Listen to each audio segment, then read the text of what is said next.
ওয়ালাইকুম রহমতুল্লাহ। সুপ্রিয় নবম শ্রেণী এবং পরীক্ষার্থী দশম শ্রেণীর শিক্ষার্থীরা, আশা করছি তোমরা প্রত্যেকেই অনেক ভালো রয়েছো। মাহফুজ অনলাইন টিচের নতুন আরেকটি ভিডিও থেকে সবাইকে স্বাগত জানাচ্ছি। আজকে আমি যে সৃজনশীলটি নিয়ে কথা বলবো সেটি তোমাদের এই পাঠ্য বইয়ের 16 নং অধ্যায় পরিমিতির সৃজনশীল। সুপ্রিয় শিক্ষার্থীরা, এখানে উদ্দীপকটা হচ্ছে একটি ত্রিভুজের দুইটি বাহুর দৈর্ঘ্য দেওয়া আছে এবং ক্ষেত্রফল দেওয়া আছে।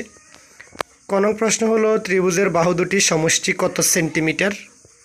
খ নং হলো অন্তর্ভুক্ত কোণ এবং গ নং হলো বাহু দুটিকে সমদ্বিবাহু ত্রিভুজের দুই বাহু ধরে পরিসীমা এবং ক্ষেত্রফল নির্ণয় করো। তো এই সৃজনশীলটির উত্তর এখানে দেওয়া আছে, সমাধান তোমরা নিশ্চয়ই সেটি দেখতে পাচ্ছ।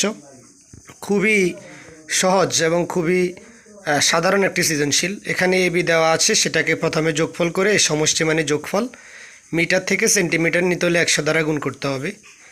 খ নং প্রশ্নে তোমাকে দুটা বাহুর মান দেওয়া থাকলে অন্তর্ভুক্ত কোণের সূত্র হলো হাফ এবি সাইন থিটা। এক পাশে তুমি সূত্র লিখবে, আরেক পাশে মান বসিয়ে তুমি সেখান থেকে থিতার মান পেয়ে যাবে 30 ডিগ্রি।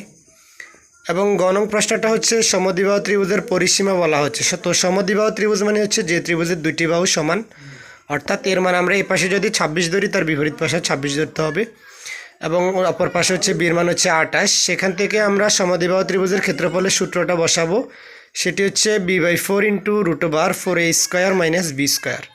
এই সূত্রটি বসিয়ে আমরা তার আলোকে সৃজনশীলটি অত্যন্ত সহজ উপায়ে করতে পারব। আশা করছি এই সৃজনশীলটি দেখার সাথে সাথে তোমরা এর সমাধান করবে। এরপরে ওই সমাধান করতে গিয়ে যদি কোনো অংশে সমস্যা মনে হয় তাহলে অবশ্যই কমেন্ট বক্সে জানাবে, এবং যদি নিজে নিজে করতে পারো তাহলে তো খুবই ভালো, সেটি অবশ্যই কমেন্ট বক্সে জানাবে। সবাইকে আজকের ভিডিও থেকে এখানেই শুভেচ্ছা জানিয়ে শেষ করছি। আল্লাহ হাফেজ।